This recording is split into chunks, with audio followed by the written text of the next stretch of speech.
Le temps des vacances est arrivé. Notre jeune ami Tom Sawyer est parti avec sa tante Polly à bord d'un bateau qui descend le Mississippi. Mais avant de partir, il a promis à son camarade Huck d'entreprendre avec lui à la rentrée de nouvelles aventures. Tom parti, il ne reste plus à Huck qu'un seul ami, Jim, l'esclave noir de la veuve Douglas.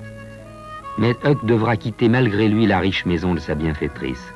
Il voit en effet surgir son père, toujours le même coquin doublé d'un ivrogne notoire, qu'il l'enlève et l'oblige à vivre avec lui dans une cabane misérable. Il l'emmène parfois et le fait assister à ses filouteries. Huck ne serait pas trop malheureux, mais les crises d'alcoolisme de son père l'épouvantent.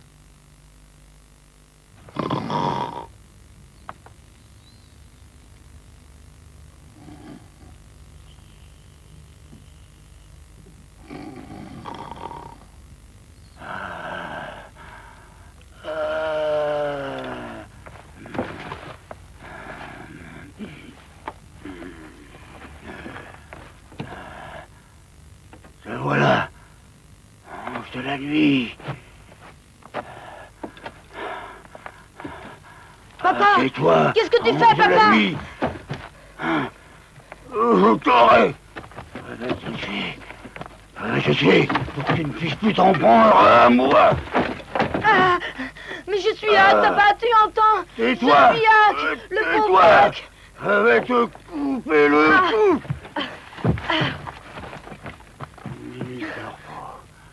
Je t'aurai. Tu ne peux rien pour attendre.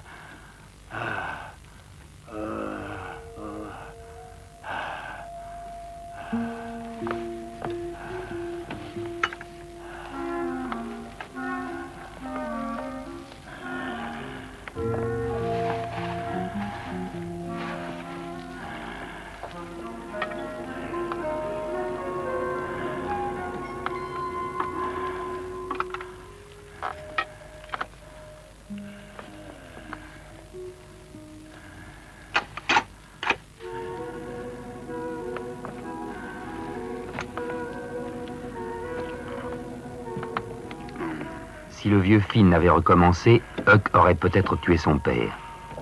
Toute sa vie, il devait revivre cette nuit-là avec épouvante.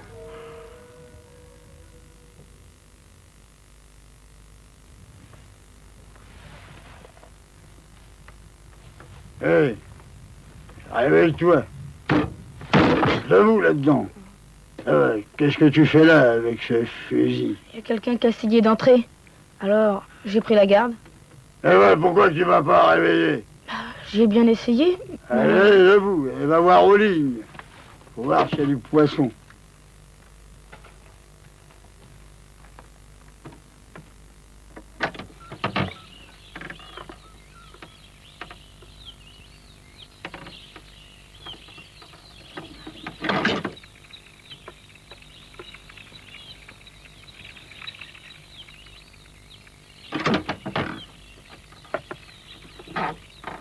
Hé, je veux le filet, je reviens tout de suite.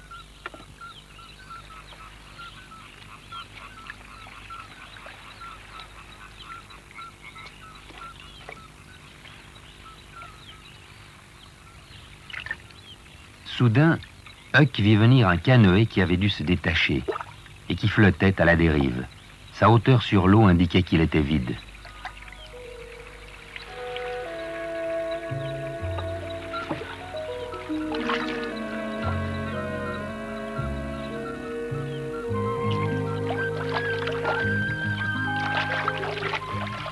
Il s'amenait à propos, ce canoë.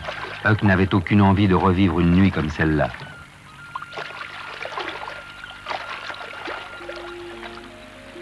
Eh bien, bravo, fiston. Ça, c'est ce que j'appelle une bonne prise. Ce canot, il vaut bien dans les $10.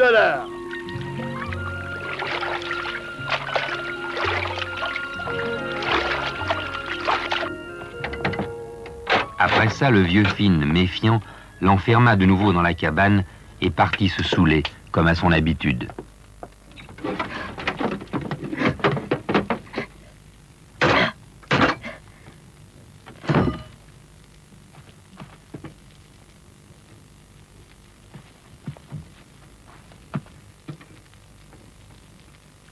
Huck n'avait plus rien à manger et presque plus d'eau à boire. Il avait constamment devant lui l'image de Joe l'Indien, mort de faim derrière une porte qu'il n'avait pas pu ouvrir. C'était comme ça qu'on l'avait trouvé, couché, mort, enfermé.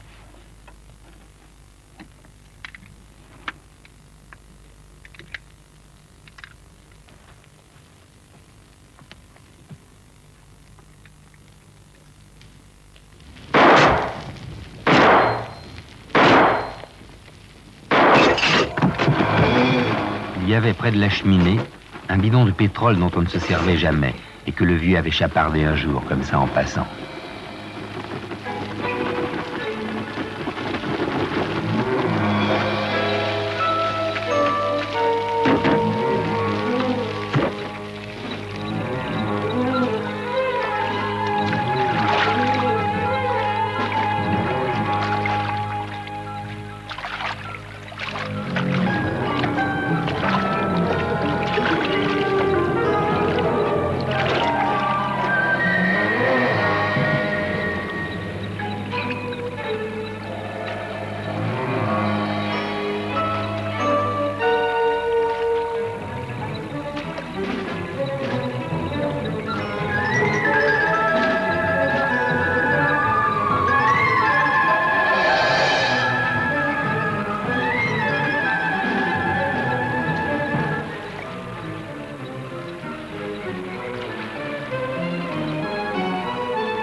Cette fois-ci, il réussit à s'échapper et décida d'aller dans l'île Jackson. C'était exactement ce qu'il fallait à Huck. Y étant déjà venu avec Tom, il la connaissait bien. Personne n'y mettait les pieds. La nuit, il pourrait retourner au village en canoë pour y chercher des choses dont il avait besoin.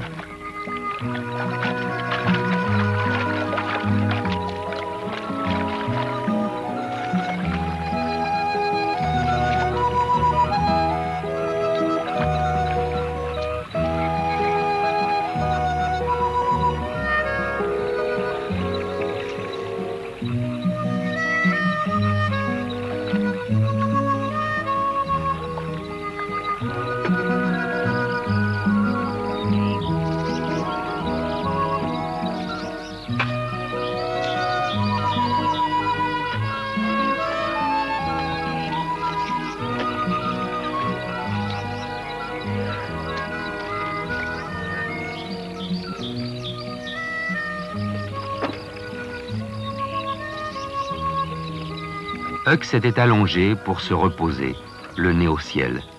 C'était la première fois qu'il le regardait comme ça, le ciel. Et il avait l'impression de nager dans l'espace. Huck ne manquait pas de nourriture. Il n'était pas mal, mais un peu seul. Son unique compagnon était un hérisson. Il avait envie quelquefois de le caresser par amitié, mais on ne caresse pas un hérisson, et il se sentait de plus en plus seul.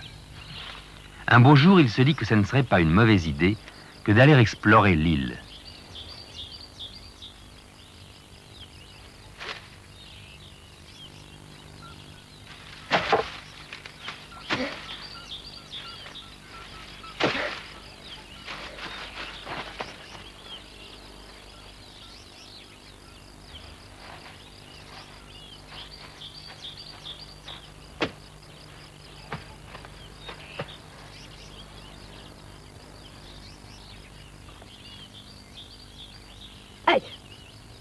Son cœur sursauta. Il n'était donc pas seul dans l'île. La première idée qui lui vint, c'est que le vieux était à ses trousses. Huck s'en fit l'aveu à lui-même. Non, ça n'était pas le courage qui l'étouffait.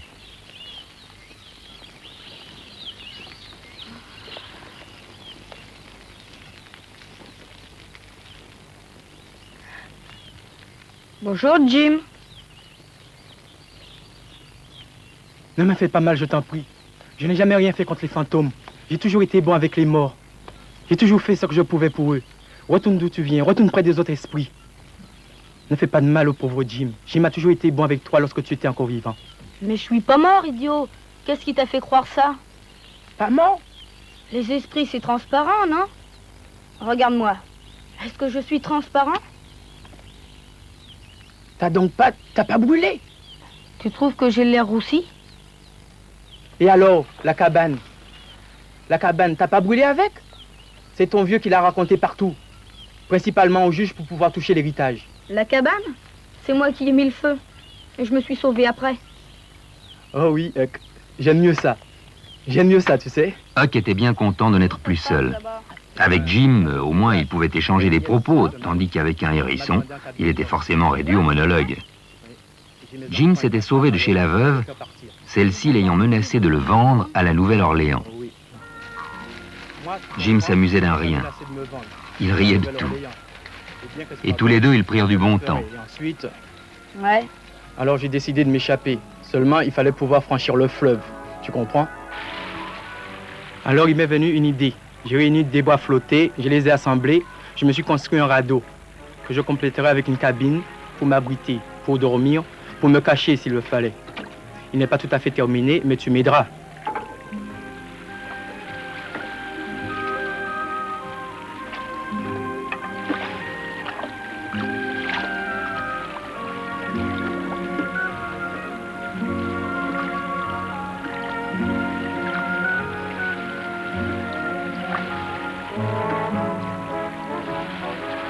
On a de la chance. C'est pas un beau radeau, ça? Il y a encore beaucoup à faire. On arrivera bien à le mettre d'aplomb. Tu verras, c'est facile.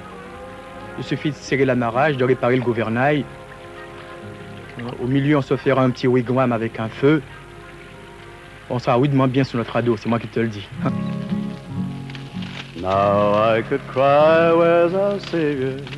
Now I cry, where is my Savior? Good Lord, can this be the end? I sing to him, begging mercy. Hallelujah to my Lord, forevermore I shall believe you'll free us one day. The slave shall be free from bounds. He'll help me till then, I know we'll overcome our sins. Oh, hallelujah to my Lord, well, hallelujah forevermore. I know one day you'll free us. Oh, hallelujah, my Lord, oh, my Father. Take care of me always and spare us. Now until the judgment day, we'll have faith in the Lord's helping hand. And one day we shall find the promised land. Now I could cry, where's our Savior? Absolument qu'on le retrouve, ce noir. Il y a $300 à gagner. Non, tant que ça? C'est la prime offerte à qui le ramènera. Tu penses que ça vaut le coup? Pour moi, il n'a pas dû aller se cacher dans l'île. C'est bien trop près du village. Alors, où tu veux le chercher? Oh, je sais pas. Par ici, c'est plein de roseaux. C'est un bon endroit pour se planquer. Oui, oh, bah, autant chercher une aiguille dans une botte de foin. Ouais. Pauvre Huck. La terre lui manqua sous les pieds. Il avait reconnu la voix de Lem Hackett. Esclave échappé, Jim était devenu un hors-la-loi. Et la veuve avait promis une récompense à ceux qui le retrouveraient. En aidant Jim, il devenait son complice. Il commença à sentir la gravité de la situation.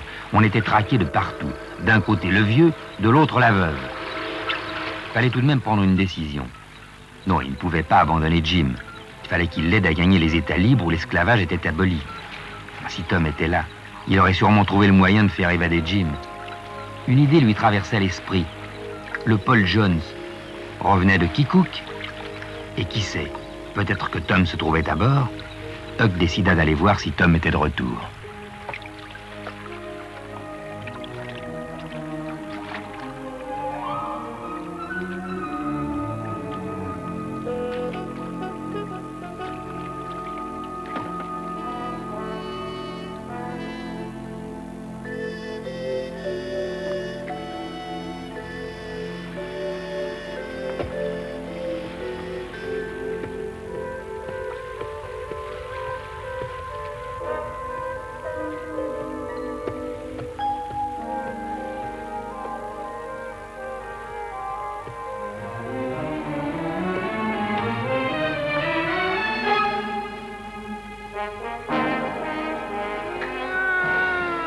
Eh bien non, Tom n'était pas revenu.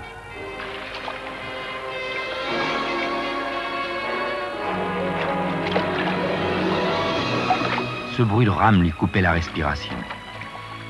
L'argent offert par la veuve Douglas attirait les chasseurs d'esclaves des villages environnants, ce qui avait du bon car ils ne connaissaient pas Huck. La seule chose qui les intéressait était la capture de l'esclave noir évadé. Et voilà que cet imbécile de Jim avait allumé un feu pour retrouver son chemin dans le brouillard. Qu'est-ce que c'est que ce feu là-bas? Tu en viens? Je te demande si tu en viens. Il veut pas répondre. Oui, monsieur. Avec qui étais-tu? Avec des blancs ou avec un noir? Des blancs? Ah oui, il vaut mieux vérifier. D'accord. Formidable, parce qu'on n'arrive jamais à marrer notre radeau. Papa est malade, maman est malade et Marie aussi. Et tous les gens se sauvent chaque fois que je leur demande de nous aider. Et pourtant, il faut aider son prochain. Mais au fait, ceux de ta famille, de quoi sont-ils malades? Vous savez, rien de bien particulier. Mais de quoi? Allons, dis la vérité, sinon ça va aller mal pour toi. Moi, je veux bien la dire, la vérité, monsieur. Mais chaque fois que je la dis, tous les gens se sauvent. C'est ça, demi-tour, John. Ils ont la petite vérole et tu sais très bien qu'ils l'ont. Et toi, Vaurien, tu veux nous la passer. Mais que voulez-vous que je fasse? J'ai toujours dit la vérité et tous les gens se sauvent. Alors? Écoute, c'est pas qu'on n'ait pas de cœur. Mais la petite vérole, tu comprends, on ne tient pas à l'attraper. Un conseil, mon garçon. Une autre fois, tu répondras qu'ils ont mangé du poisson pas frais. Tiens, voilà une bonne pièce. Tâche de la saisir au passage. Attends, Parker. Tiens, en voilà une autre et bonne chance.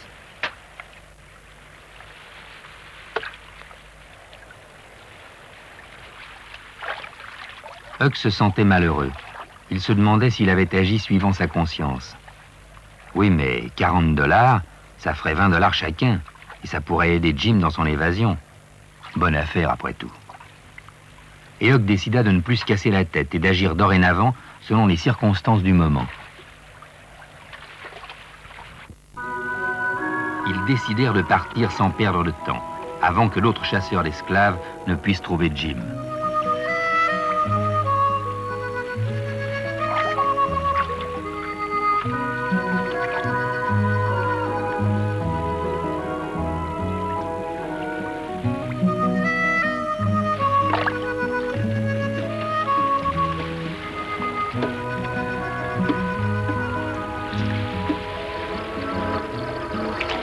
Un bateau!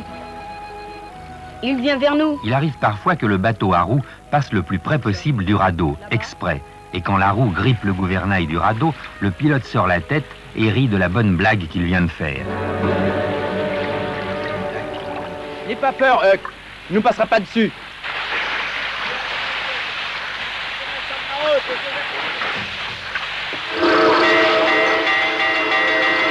Hé, Huck! Vite! À l'eau!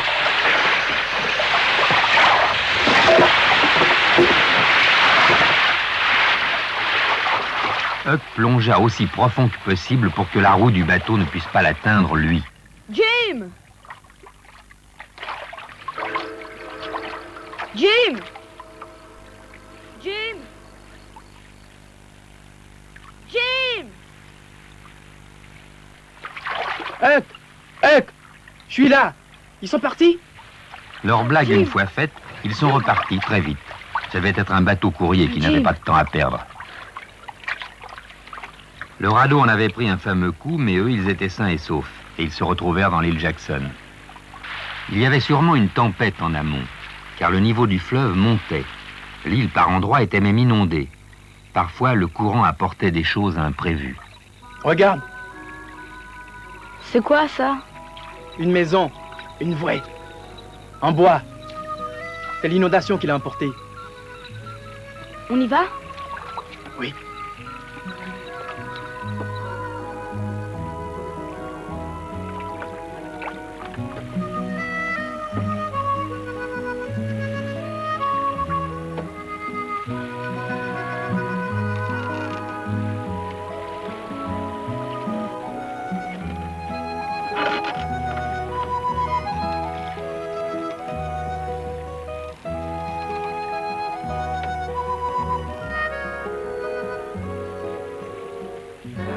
Hé, vous là-bas! Hé, vous m'entendez? C'est pas qu'il dort. Il est mort. Reste, je vais aller voir.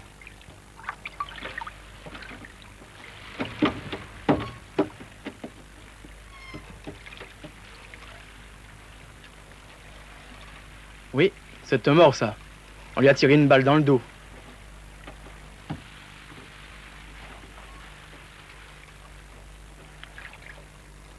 À mon avis, il y a 2 ou 3 jours qu'il est mort. Entre eux. Mais ne regarde pas son visage. C'est pas joli à voir. De toute façon, ça ne dit rien de regarder des morts. Même s'ils sont beaux.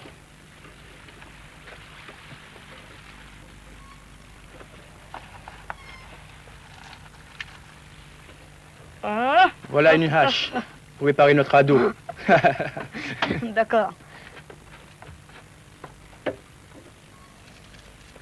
Allez, viens m'aider.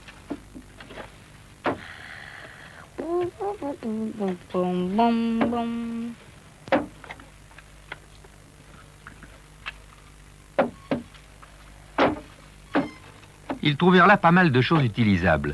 Une vieille lanterne, un coutelas sans manche, un superbe couteau Barlow tout neuf, un tas de chandelles, un chandelier de fer, une gourde, une hache et des clous. Le lendemain matin, ils amenèrent leur ado dans la crique.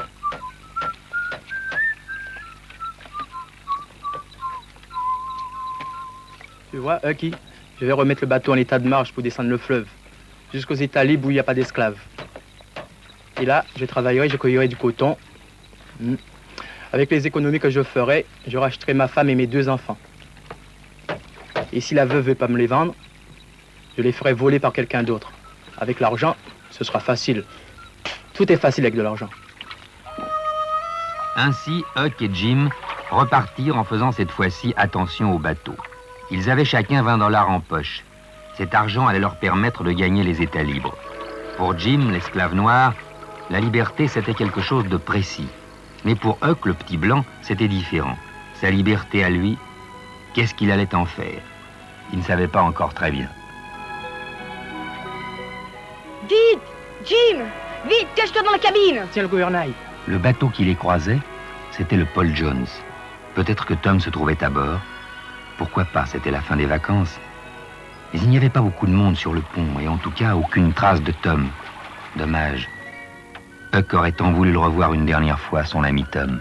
Il y a un radeau qui passe avec un gars tout seul dessus. On dirait que c'est Hucky. Hucky? Mais oui, j'en suis certain. Oh non, qu'est-ce que tu racontes? C'est peut-être son fantôme que tu vois là, mais tu sais parfaitement qu'il est mort dans l'incendie de sa maison et qu'il a disparu Dieu sait où.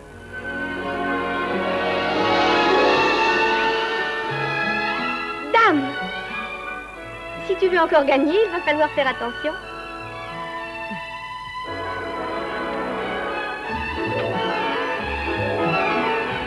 Ainsi se termine l'histoire du petit Tom et du petit Huck. Leur enfance s'achève et le destin les sépare.